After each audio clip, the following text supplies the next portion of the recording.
How's it going? Dave here, and in today's video I'm going to be showing you how you can take your pentatonic scale to solo over key changes. So let's take a look at the chords we're going to be soloing over. We're going to be soloing over an A major 7 and a D flat major 7.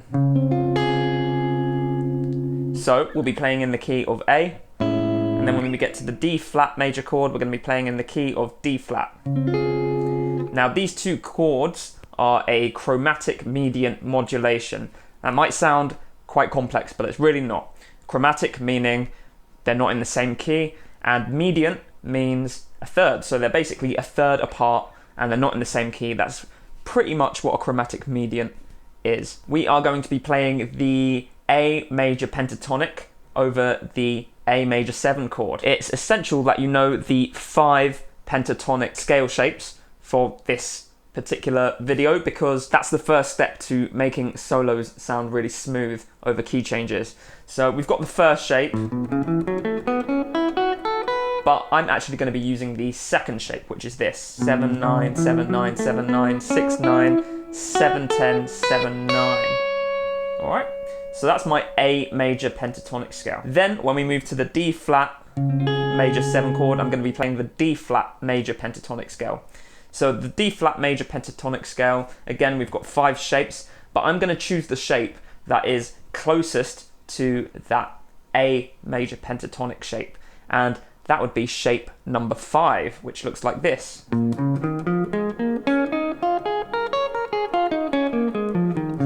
You may recognize that as your standard minor pentatonic scale, but if we take the root note as D flat, we're playing the D flat major pentatonic scale.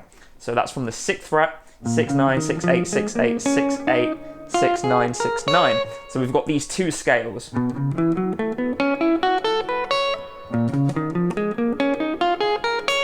So the first step to getting used to playing over key changes is to create a simple phrase in both different scale shapes and then play it over the key change.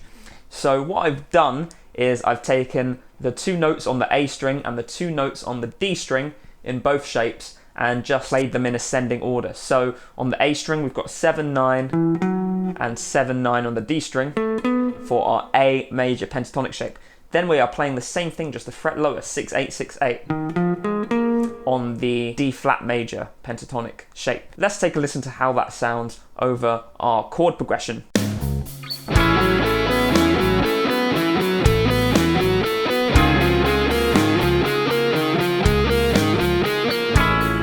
Here's another lick. I've done the exact same thing, it's just a little bit more intricate this time, still quite a simple lick. But what I've done is I've played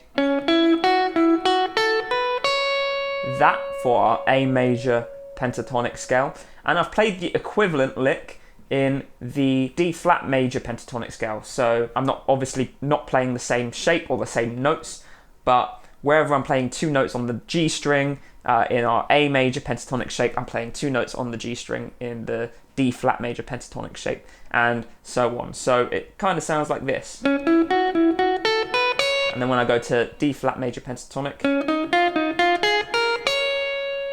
and it sounds really cool over the key change. So take a listen.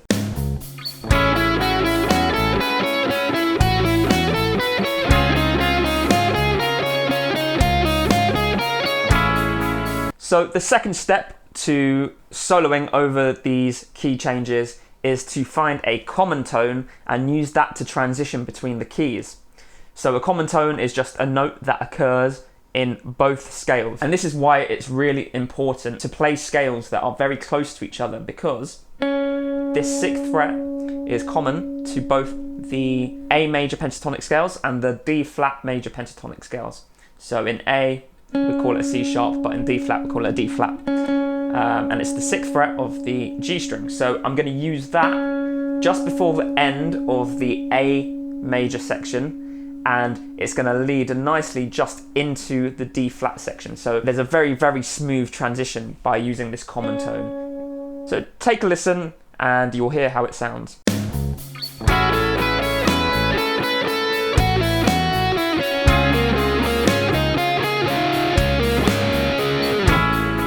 Alright, and the final step to being able to solo over these key changes is to branch out into all 5 of your pentatonic shapes. In this final lick, I have created a cool lick over these 2 keys using lots of different pentatonic shapes. I can't really remember which ones I was using. Let's find out. So that's shape number 2, shape number 3, shape number 4, and I briefly go into shape number 5 for the A major pentatonic scale.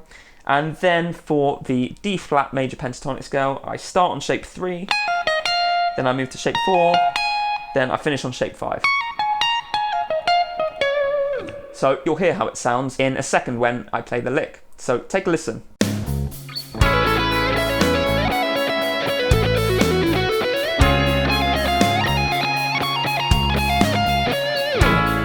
So that's how you can use the pentatonic scale to solo over cool key changes, and this applies to any kind of key change that you may want to solo over. So let's just recap the steps. So the first step is to find a pentatonic scale shape in both keys that are really close together and just play some simple phrases that you can transfer over to both shapes. Then the next step would be to maybe try and find a common tone, if there is, depending on the type of key change you're using. But typically there should be a common tone within the 2 keys that you're playing in, and use that common tone to transition between the keys, and it will sound really smooth and seamless. Then the final step is to branch out into all 5 shapes and use the previous 2 steps in this step by going all over the fretboard and trying these key changes out. I hope you enjoyed this video. If you did, click like, let me know what you thought in the comments as well, and make sure you subscribe to my channel. Make sure you hit that notification bell so that you're notified every single time I release a new video. And I know most of you are not subscribed because I look at my stats and 80% of people watching are not subscribed. Naughty, naughty. Also, if you're looking for tabs for the licks in this video, they're down in the description at my Patreon page, along with the backing track that I played the licks over. And if you're looking to write some really awesome sounding chord progressions, I've written a book on that subject, and I'm giving the first 2 chapters away for free. So definitely check that out. That's down in the description. What those first 2 chapters are going to do is show you how to create a very basic chord progression to start off with, and then spice that chord progression up with cool chord extensions like 6th, 7th, 9th, 11th, 13th, all those cool shapes. Loads and loads of chord shapes available in those first 2 chapters, and you'll really get some interesting and sophisticated chord progressions out of it. You've got nothing to lose, so go and check that out. Check this video out, and I will see you in the next video.